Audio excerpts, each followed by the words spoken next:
let's talk about those Red Sox that actually got the win last night. As you mentioned, they were up 10 games in the AL East at one point, or at least up 10 games on the Yankees at one point.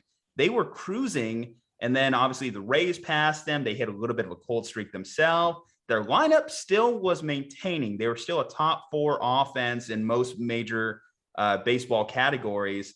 However, their pitching staff, now that they've spent Eovaldi in game 1 or the wild card game, does leave a lot to be desired. And I think this is where the Rays really have the advantage. Now, the Rays starting rotation isn't the best, actually. It is a little bit below average. Their ERA for their starters is about a little bit over 4. However, for their entire pitching staff, it's around 3.7. So that tells you how good that bullpen is. So it's really important for the Rays to establish a lead and get their bullpen involved.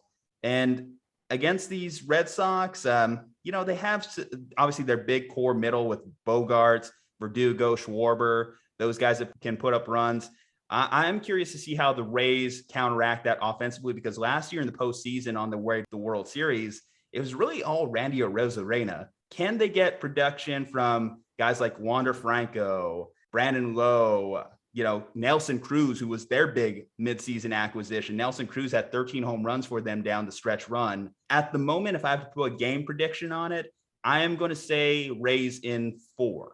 So this is a fun little stat I can play with you. If you took the entire starting lineup of the Boston Red Sox and the Tampa Bay Rays, so that's 18 players, 9 starting on each team, and you said, how many of them have a below league average OPS plus, which is the league average is 100 for that stat. How many players out of 18 do you think are below average for those two teams?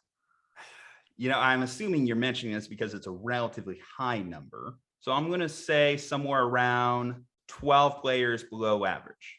Oh, wow. No, No? I was going the other way on this. Really? Okay. So 0. It is 0. Every single batter in the Boston Red Sox and Tampa Bay Rays lineup has an above average league OPS. These two teams in the American League from 1 to 25 on their rosters might be the deepest in all of Major League Baseball. And apparently someone named McClanahan is starting the first game for Tampa Bay. Now, every year I reaccumulate with the Tampa Bay Rays team when they make the playoffs or play in the wild card or whatever their situation is. And last year I got to learn all of them because I watched them like 15 nights in a row because they made it all the way to the World Series. But I'm looking at this pitching staff. I have no idea who any of them are. Like last year it was Charlie Morton. It was Blake Snell helping them get to the World Series. It was Tyler Glasnow. They don't got any of those guys anymore. All 3 of them are not playing for the Tampa Bay Rays, and those were their 3 workhorse guys in the playoffs last year. So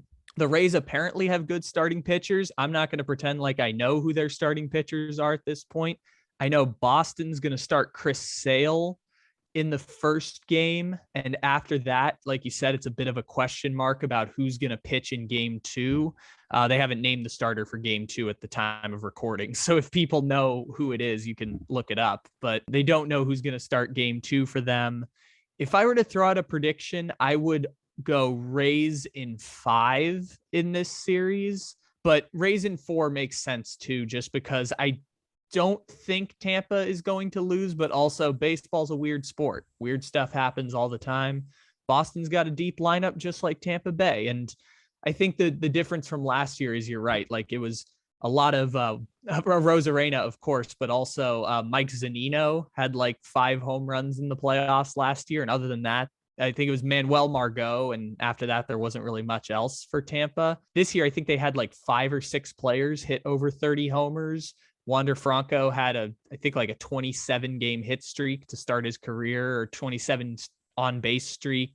So he'll be the 3 hitter for them. And he's obviously the best prospect in baseball right now. He may win Rookie of the Year, may not win Rookie of the Year. It's kind of tough to figure out. But I think Tampa in the regular season had a deeper lineup than the 2020 Rays team. Not that that means anything come playoff baseball, but in the regular season, they had a very deep lineup. So I'll say Rays in 5 is my pick. Yeah, one thing that I will give the Red Sox advantage of is I do think, man, did they miss Alex Cora. Obviously, they come back this year. Alex Cora, their manager during their last World Series run, and obviously suspended by Major League Baseball coming into 2020 because of the whole Astros scandal. Kevin Cash, obviously, great manager. I questioned his decision last year in the World Series, taking out Blake Snell. Hopefully he's learned from that to not go purely into the analytics. I know the Rays benefit from analytics, but I think in sometimes these playoff scenarios, being over the top about them can get you in some trouble. And going against another